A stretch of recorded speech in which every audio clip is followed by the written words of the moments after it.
Las horas. Tenía su rancho, pero dormía en su bongo. Por las noches bajaba la vela cangreja y la tendía sobre la botavara a modo de un manteado, para cubrirse del sereno y de las estrellas errantes. Antes de atrapar el sueño, a la hora de los recuerdos, miraba la cruz del sur, como la mira la punta blanca de una brújula. En la ensenada, donde el pescador varaba su embarcación, había árboles atormentados y rocas carcomidas. Formas de madera y piedra esculpidas por los empellones de la marea. A 40 pasos estaba su rancho, sombrío, por tener 3 años sin que nadie lo habitase. El pescador tenía mujer, pero un día, la mujer del pescador lo sorprendió besando a Laura, una muchacha de un lugarejo cercano, y sin más averiguaciones, sin palabras y sin escenas, se marchó a casa de sus padres. El pescador se mudó a su bongo, porque ya en el rancho, nada tenía que hacer.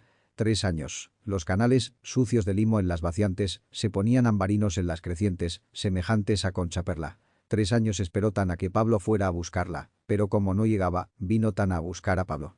3 años de espera, de angustia y de celos. Y ahora llegaba ella, llorando de vergüenza, rabia y humillación por haberse decidido a venir a buscarlo.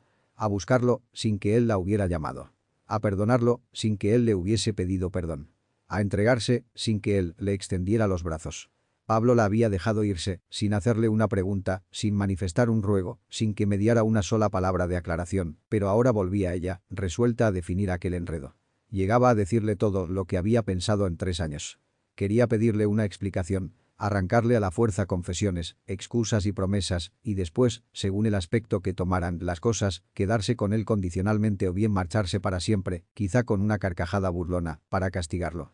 A veces estaba resuelta a quedarse, siempre que él le rogase, aunque fuera débilmente o siempre que él le diera una excusa, aunque fuera mentira. Pero él tendría que implorar, aunque no fuera más que con una mirada piadosa. A veces estaba decidida a ofenderlo y a humillarlo, con el único objeto de desahogar aquel infierno de despecho aprisionado en su silencio, pero no tenía armas.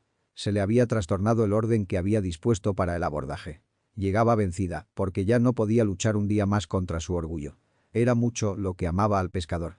Ella misma ignoraba qué iba persiguiendo y de qué huía. Lo cierto es que antes del encuentro estaba derrotada. Derrotada por 26.280 horas de espera y ausencia.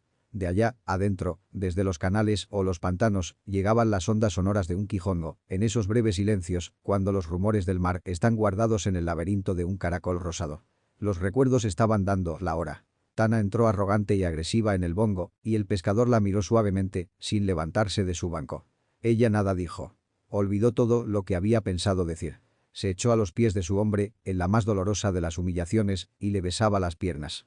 Luego levantó la vista y sonriendo lo miró, suplicante, con los ojos anegados. Después, reclinó su cabeza en el regazo del pescador. Estaba cansada, desfallecida. Pablo le acarició la frente con la mano, y ella se quedó dormida. Igual que cuando tocamos una de esas plantas sensitivas que conocemos por acá, con el pintoresco nombre de dormilonas. El camino. Entre 2 paredones de tierra colorada, estrujado y profundo, han tirado el camino cuesta abajo, ahondándolo a fuerza viva en el espinazo de la ladera. Allí se derrumban los precipicios llorando soledades.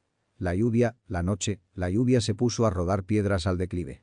La noche se quedó callada para oír los tumbos. Tumbos en la noche, cortada en pedazos por los relámpagos. El camino estaba hecho un río. Por ese camino bajaba una carreta. El boyero no podía detener a los bueyes que patinaban cuesta abajo, por el declive resbaladizo. La carreta llevaba un manteado.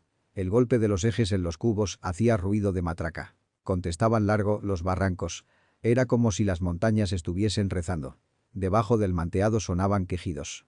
Al lívido fogonazo de los relámpagos, sobre los hombros de los riscos, el cielo chorreaba plomo. Los quejidos eran de mujer. Cayó de rodillas un buey. El impulso lo arrastró untándole el hocico de barro. El otro buey bufó un dolor de pescuezo que se hundió en la tierra.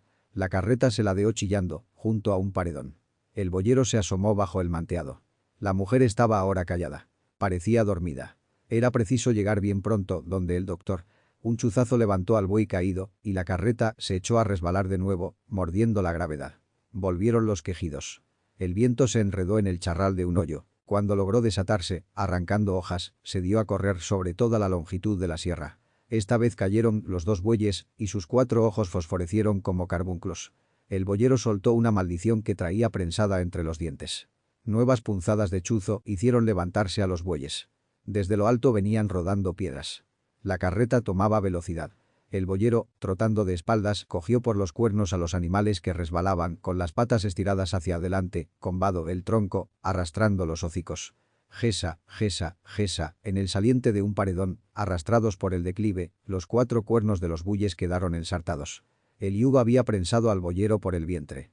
Allí quedó un momento sin resuello, mientras se fue escurriendo por entre las patas de los animales. Empezó a destorcerse, respiró hondo, con un estertor.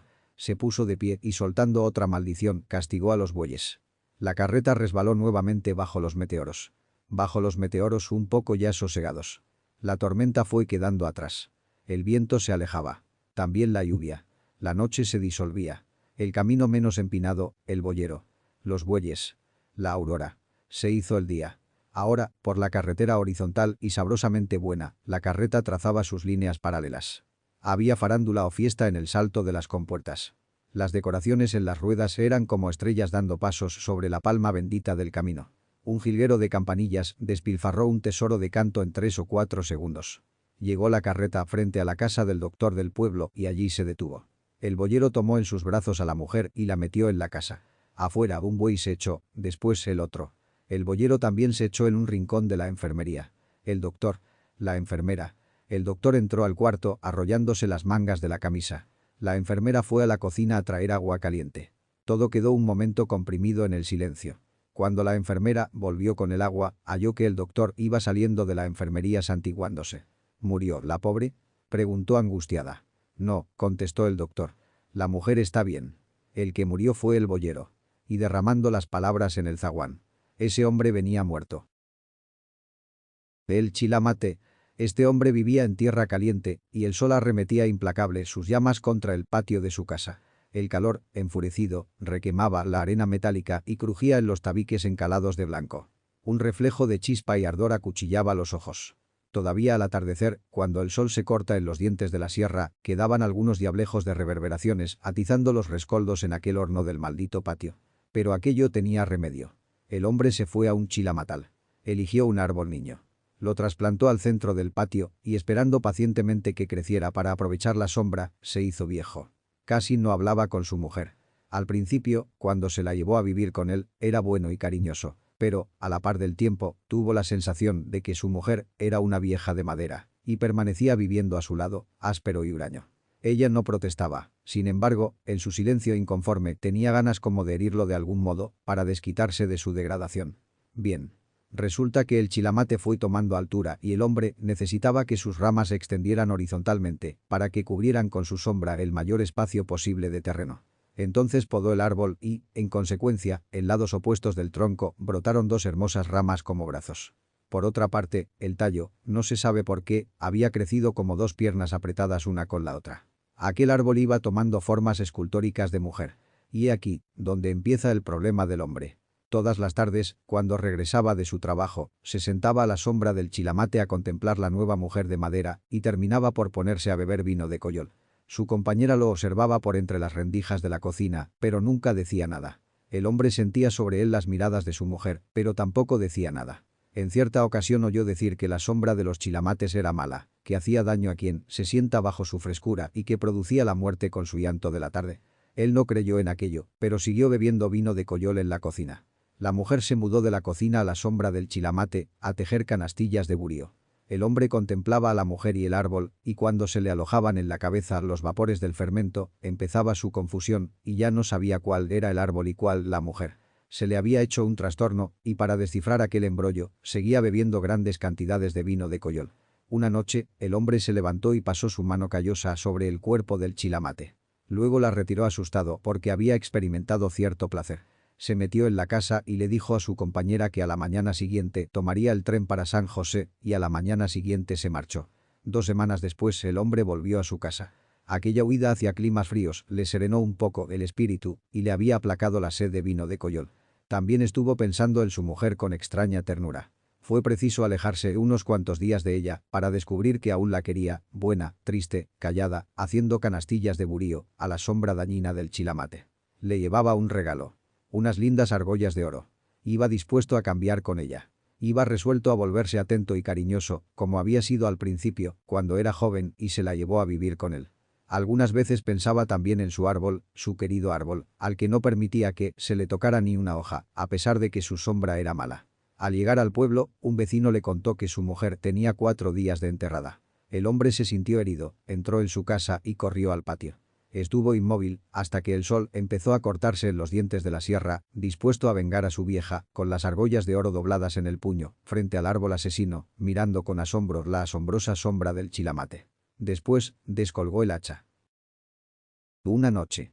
Un sábado, bajo una tarde pintada con colores de mango maduro, caminaba hacia la costa Luis Gaitán. Llevaba al hombro pico y pala. En la cintura un puñalito.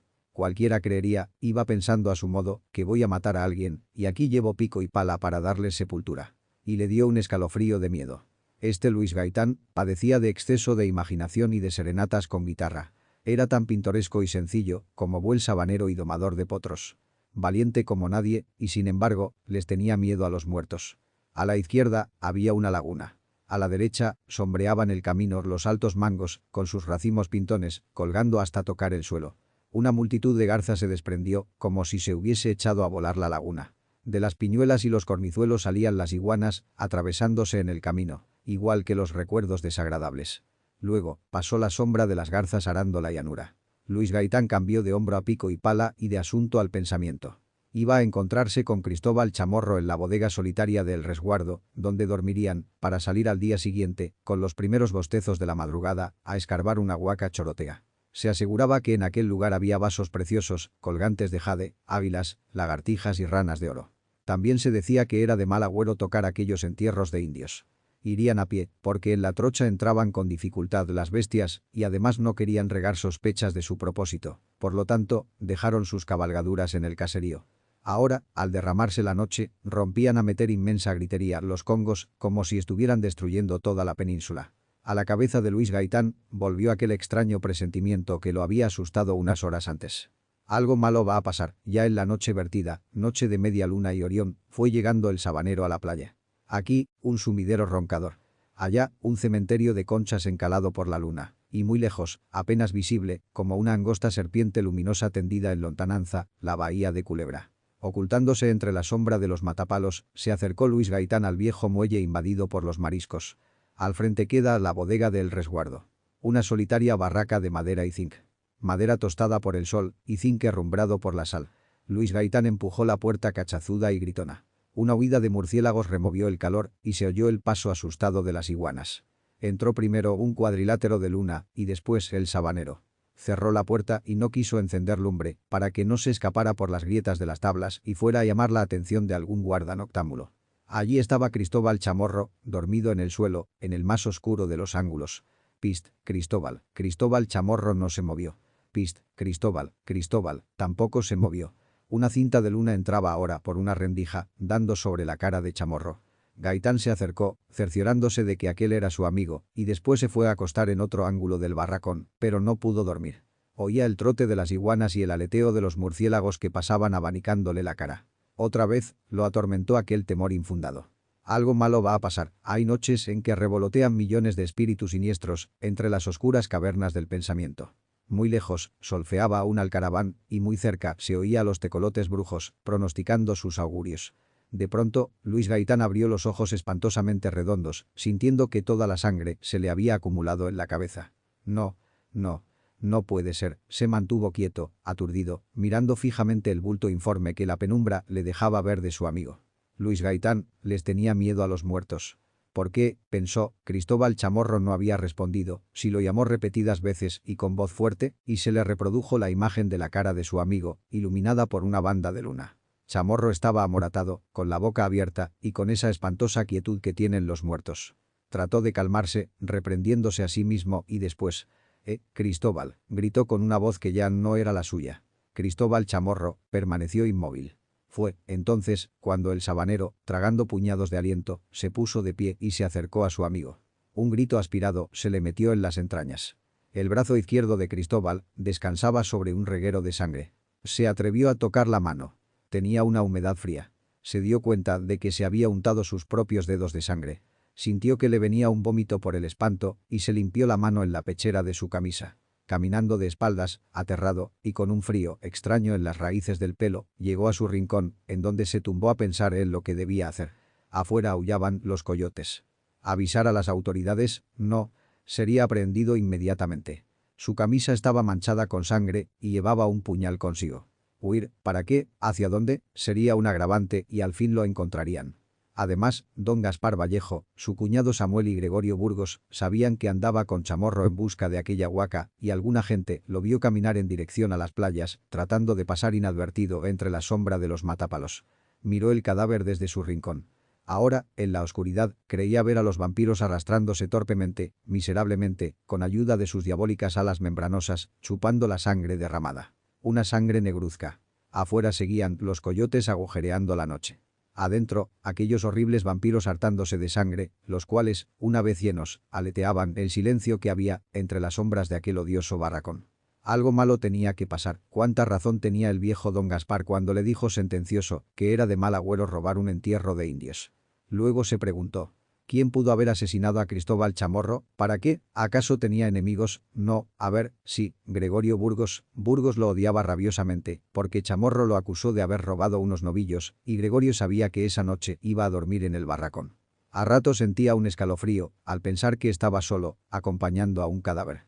Entonces se hundió en una confusión anormal. Después resolvió no echarle la culpa a Gregorio Burgos y admitir la verdad. Una espantosa verdad, fue él mismo. Él lo mató con su puñal. Lo mató al llegar, cuando se le acercó la primera vez. Lo mató en un arrebato subconsciente. Lo mató porque quería destruirlo. Lo mató para ir solo a coger el tesoro de la huaca. Fue una locura. Varias veces, en el camino, lo había tentado la codicia de no tener que repartir el oro de la huaca con nadie. Era como una cantárida venenosa que revoloteaba, con sus elipses verdes, alrededor de su cabeza. Luis Gaitán la espantaba con horror, pero la cantárida volvía con su zumbido obstinado y al fin lo picó, trastornándole la cabeza. Pero ahora estaba arrepentido, porque ya había pasado la locura, y también, oh prodigio, había perdido el miedo a los muertos, a los muertos, a los muertos. Luis Gaitán estaba destrozado. ¿Qué hacer? Dio media vuelta y tropezó con la pala y el pico. Eso es, enterrarlo, tenía que ocultar su crimen. Era preciso, sin perder tiempo, abrir una fosa y sepultar el cadáver. Para eso había traído sus herramientas. Enterraría el cadáver con todos los utensilios. Haría una nueva huaca de objetos de acero. Así, todo quedaría oculto desde aquella misma noche. Nadie sabría nada. A Cristóbal Chamorro se lo tragaría el misterio. La noche estaba magnífica para enterrar a un muerto. Se volvió boca abajo. Se puso a gatas, todavía sin valor, sin aliento, sin fuerzas para ponerse de pie, y empezó a arrastrar consigo la pala y el pico, avanzando de medio lado, lentamente, como un cangrejo herido. Luis Gaitán, con un movimiento rápido, se volvió boca arriba. Frente a él, estaba de pie, Cristóbal Chamorro. «¿Y de ahí?», dijo este. «¿Qué diablos estás haciendo?». Luis Gaitán no contestó. No podía contestar. Miraba a su amigo, con los ojos fijos, espantado, sin comprender nada. «Levántate, hombre», añadió Chamorro. «Vamos pronto a buscar la huaca, que ya está aclarando». Luis Gaitán se levantó apoyándose en la pared. Se frotó los ojos. Miró por una grieta que empezaba el día. Se estrujó con ambas manos el cerebro. Luego, se dirigió caminando lentamente hacia el rincón en donde había dormido Cristóbal Chamorro. En el suelo había una mancha negruzca. «¿Qué es eso?», preguntó idiotamente. «Una mancha de café negro», contestó Cristóbal. «Anoche se me regó la botella. Llegué tan cansado que me dormí encima del charco y me manché la manga de la camisa». Y agregó: «No te sentí cuando llegaste. He dormido como un muerto. En Oriente había un surtidor de rosas».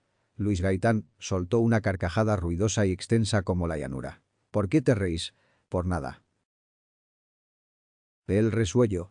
Bajo una rústica armazón de mangle techada con hojas de palmera, Javier Garita, pescador de madréporas, calafatea una vieja canoa, grandota y cochambrosa. A unos 30 pasos está el rancho, único en la bahía, rodeado de copudos mangos cimarrones. Detrás, el hato de vacas y terneros. Aquí, cuelgan de sus ramas los redondos guacales. Los excéntricos marañones con la semilla por fuera y los morados, lechosos caimitos que parecen frutas venenosas. Todos guarecidos bajo las elásticas palmeras, derramando su sombra tornadiza. Allá, los anchos arenales de la ribera, con su polvo de concha y sus partículas de hierro saturadas de trémulas irisaciones. Luego, el mar, siempre igual y siempre distinto. Ahora, ya dibuja la corriente un pentagrama a flor de agua, ya lo borra el viento frescachón. La trigueña y juvenil Talía salió del rancho cubierta con una bata de tela estampada y al pasar junto a Javier Garita se detuvo y dijo: «¿No quiere usted ir a nadar un rato?» «Ahora no. Esta condenada canoa está haciendo mucha agua y tengo que calafatearla pa' mañana. Ayer tuve que estar achicando todo el tiempo». Y añadió de modo autoritario: «Oiga, Talía, báñese solo donde revientan las olas, que es la vaciante y veo que el mar está picao y como chupando mucho, pa' dentro, rejego y traicionero». «Gracias por la advertencia», dijo ella y caminó hacia el mar. Javier volvió a su tarea. Poco después levantó la vista y por un momento contempló en la playa la silueta de la mujer, de pie, inmóvil, como un desnudo en bronce contorneado de reverberaciones cromáticas. «Solo donde revientan las olas», gritó, tornando luego a calafatear la canoa mientras tatareaba una canción. En aquellas horas de la tarde, todo el paisaje adquiere tintes metálicos, tonalidades de cadmio y de cobalto. El mar, con el verde fosforescente del cardenillo, la arena ferruginosa con el color de la herrumbre, y es la espuma platinada, sonora y quebradiza. De rato en rato pasa una ringlera de alcatraces en vuelo paralelo al horizonte, la cual quiebra su rumbo y cae de pico sobre algún banco de plateadas sardinas. Un par de negras tijeretas con el pecho blanco describe lentas parábolas en un alarde de navegación aérea, en tanto por acá, las loras llenan las palmeras de verdes conversaciones. De nuevo Javier Garita levantó la vista, pero no vio a la mujer. Atemorizado tiró estopa y brea y echó a correr hacia la playa. «Talía, Talía». Miró hacia la derecha, hacia la izquierda, en torno. «Talía», gritó una vez más y se zambulló en el acto. Nadó en varios rumbos con la agilidad de un delfín, escudriñando en el fondo desasosegadamente. Ya sin oxígeno, salió a la superficie a tomar una bocanada de aire y volvió luego a sumergirse. Logró hallar el cuerpo azul celeste de la mujer, mecido por el vaivén del reflujo. Allí, cerca de unos escollos, ligeramente herido por los corales, las madréporas y los cambutes increíblemente grandes. La cogió por un brazo, pero se le escapó, porque tenía las manos engrasadas de brea. Luego pudo pasar su brazo izquierdo bajo las axilas de la joven y con ella, fuertemente asida, subió a la superficie. Nadó hacia la orilla, con esa fuerza sobrehumana que da el terror. Alcanzó a tocar fondo y salir del agua arrastrando a la mujer. En la orilla se desplomó extenuado por el cansancio y la tensión nerviosa. El reventar de las olas batía ambos cuerpos, como a esos troncos muertos que arroja el mar en la costa. Pero Javier Garita en unos instantes se repuso. Incorporándose, levantó a Talía. Hincó en la arena a su rodilla izquierda y sobre el muslo de su pierna derecha la colocó boca abajo doblada por las caderas, mientras le oprimía el vientre con sus manos sucias de brea. No logró que vomitara. Fue, entonces, cuando pensó en una respiración artificial de boca a boca. Sin pérdida de tiempo, la tomó en sus brazos, conduciéndola hasta donde no llegase la espuma de las olas y allí la acostó boca arriba. Javier se echó boca abajo junto a ella y le abrió las mandíbulas, que estaban fuertemente trabadas. Colocó sus labios cubriendo la boca de la exánime, aspirando y exhalando ansiosamente para absorber, aunque solo fuese, una burbuja de aire de los pulmones de ella y traspasarle de los suyos un hálito de vida con su aliento. Ahí, de pie, junto a ellos, esperaba la alegoría de la muerte, impávida e inexorable. El muchacho suplicó un milagro, y tuvo lugar el milagro. Javier hubo de percibir un leve estertor en los bronquios de Talía, seguido de una débil aspiración entrecortada. El resuello, he derrotado a la muerte», clamó Javier Garita y miró el cielo, casi llorando de contento. De nuevo posó sus labios sobre la boca de la mujer, prolongando succiones y soplidos, sin reposo y con alegría. Ambos cuerpos, tendidos en la playa, formaban un ángulo cuyo vértice estaba en las bocas.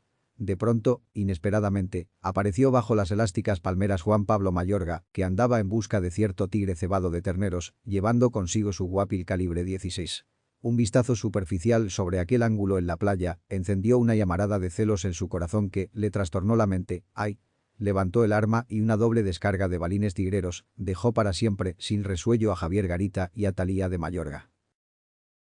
El cayuco. A bordo del cayuco, angosto y largo, iban 4 hombres y una mujer. El negro Williams, el tuerto Felipe, el zurdo Miguel, el nica Rivas y la parturienta Julia María. Hacia la medianoche habían salido del menesteroso caserío Golden Grove y, a fuerza de canaletes y palancas, navegaban aguas arriba del Reventazón, rumbo a Cambo el desembarcadero. El negro iba en la proa porque veía en la oscuridad con ojos de lechuza. Los otros hombres canaleteaban y la mujer, con el estorbo de su embarazo, achicaba y achicaba con el guacal de achicar. Ahora bien, tan pronto llegasen al desembarcadero, caminando a través del bananal llegarían a la plataforma Montecristo y luego a la unidad sanitaria del Carmen. Por ahí, el reventazón, de unos 100 metros de ancho, serpentea por tantos recodos que las constelaciones circunvolaban en torno del cayuco. Las aguas achocolatadas arrastran ramazones que ponen a riesgo la navegación. En ambas riberas se bosquejaban los crujientes bambúes, las plantas de yute, la caña brava y los lirios silvestres. «Cuidado, que viene un árbol grandísimo por la mitad del río», gritó el zurdo Miguel. «Mi verlo hace rato», dijo el negro, «agarra por la curva de la derecha. Apagar focos. Mi ver más mejor en la oscuridad». «Jue mi alma, qué tronco», masculló el Nica. El árbol muerto pasó a babor como un espantajo. «¡Ay!», se quejó la mujer acariciando su barriga. Los 4 hombres se miraron en la oscuridad. «Esta muchacha va a parir en el cayuco», musitó el tuerto. «¿Cuánto falta para llegar a campo?» «Unas 2 horas y otra onde la partera».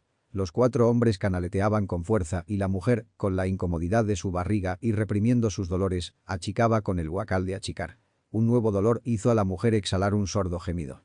«Aguanta, aguanta», dijo el negro desde la proa. Y la mujer: «Usted se calla, negro chumeca». El cayuco se llenó de risas y estas risas calmaron en algo el nerviosismo. Ahora, las 7 cabritas se refugiaron tras una nube y se enfrió el relente de la noche. El Nica cobijó a la mujer con una manta. «¿Quién sabe aquí algo de partos?», preguntó Julia María, con los ojos lagrimosos. «Yo no. Yo tampoco. Yo menos. Nadie». «Yo sí», dijo la mujer. «Una vez, junto a la comadrona, ayudé a mi madre cuando nació mi hermanito». Y añadió: «Aquí, en esta canasta traigo ropa limpia, mantillas, tijeras, otras cosas y 2 botellas de agua llovida», y añadió autoritaria señalando al zurdo. «Usted, Miguel, me va a ayudar». «Yo», quejóse el zurdo con la mano en el pecho. «Sí, usted, Miguel Calero. Venga acá. Tráigase una linterna. Lávese las manos. Aquí hay jabón. Yo le voy diciendo lo que debe hacer. Pronto». El zurdo Miguel obedeció temblando de miedo.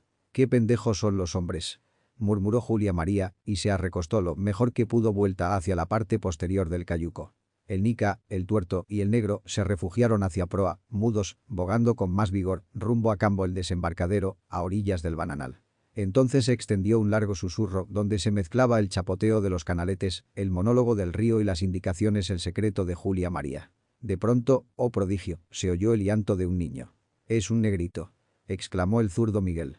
«Un lindo negrito achocolatado, con su pelito pasuso».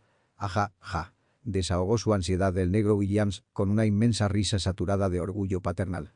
Luego, durante unos 15 minutos tomó el susurro, con las últimas indicaciones que la parturienta hacía al zurdo Miguel, y el llanto del negrito. «¿Seguimos para el desembarcadero?», preguntó alguno. «No», gritó la mujer, «todo está bien, gracias a Dios. Devolvámonos pa'l rancho». El cayuco viró el redondo y se deslizó escurridizo a merced de la corriente. Amanecía. Sonaron las flautas de los agüíos y los broncos bramidos de los congos.